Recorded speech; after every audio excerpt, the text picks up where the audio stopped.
মনে করুন আপনি একা একা থাকতে চান, একা নিজের মতো করে বাঁচতে চান, এবং আপনার পাশে একটা প্রতিবেশী এসে জুটলো যে সবসময় আপনার সাথে সাথে থাকতে চায়, আপনাকে অবলম্বন করে সে থাকার চেষ্টা করে। এবং আরো একজন প্রতিবেশী আসলো যে চায় যে আপনার এবং সেই লোকটার মধ্যে ঝামেলা করানো। এবং সব দিক থেকে দেখতে গেলে আপনি এবং সেই দ্বিতীয় যে লোকটা এসেছে সে দুটো লোক ভালো ছিল, কিন্তু পরে যে লোকটা আসলো সে কিন্তু বদমাইশ এবং আপনাদের মধ্যে ভাঙনের সৃষ্টি করে দিল। তো এই নিয়ে একটা সমাজের কাহিনী, সেটাকেই মানে একটা অন্যরকম ভাবে প্রেজেন্ট হয়েছে। সিনেমার নাম হচ্ছে ইডেন। ইডেন মানে আমরা যেটা বুঝি যে স্বর্গ রাজ্য। একটা সময় দেখানো হচ্ছে যে সময় সবে প্রথম বিশ্বযুদ্ধ শেষ হয়েছে। প্রথম বিশ্বযুদ্ধ শেষ হওয়ার পরে গিয়ে হচ্ছে একজন ডাক্তার সে তার ওয়াইফকে নিয়ে চলে যায় একটি জঙ্গলে, মানে যেখানে আর কি একটা দ্বীপের ভেতরে, সেখানে গিয়ে তারা বসবাস করে। তারপরে আরো একজন আসে, তারপর আরো একজন আসে।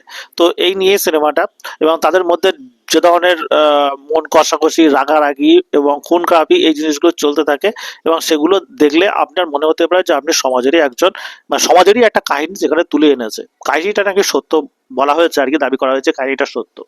তো এখানে যে সমস্ত অ্যাক্টর অ্যাক্ট্রেস গুলো নেওয়া হয়েছিল না, তারা কিন্তু অত্যন্ত বড় মাপের, ঠিক আছে। যেমন ধরো জুডি ল, তারপরে হচ্ছে ভেনেস কিডবা যিনি হচ্ছে এর আগে ফ্যান্টাস্টিক ফুলে ছিল, অ্যানা ডে আর্মাস, সিডনি সুইনি। তো প্রত্যেকেই মোটামুটি এখানে আছে।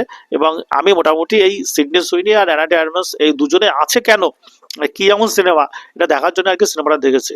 তো সিনেমাটা আমাকে হতাশ করেনি, আমার যথেষ্ট ভালো লেগেছে।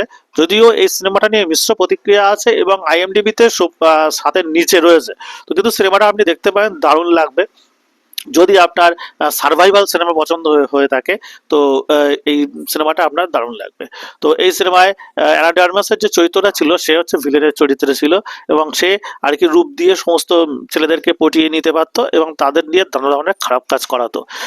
সিডনি সুইনি এখানে একজন গৃহবধূর চরিত্রে অভিনয় করেছে, এবং পুরোপুরিভাবে মেকআপহীন ভাবে হ্যাঁ অভিনয় করেছে, মানে অত মেকআপ টেকআপ ছিল না। আর অন্যান্যরা তো আছেই।